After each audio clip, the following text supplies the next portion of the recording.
విరగట్టి ఊళ్ళోకి వచ్చనమ్మా చాలారి పూలు పెట్టి జాతరులు తెచ్చనమ్మా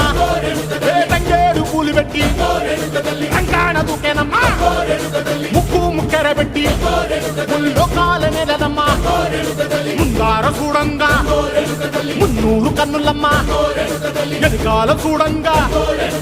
ఏనూరు కన్నులమ్మా సాధు సిద్ధులంతా సాగిల పట్టరమ్మా మహారాజు రాజులంతా మొగారిల్లిరమ్మా కోరిక కోరంగా రంగులు పూసినాము ఆశలు తీరంగా ఏసాలు వేసినాము నీకన్నా పెద్ద దిక్కులో కాన ఎక్కడుంది నైవేద్యం పెట్టంగా మా కాడ ఏమిటుంది మనలన్నీ అలకించి మరమీయవే తల్లి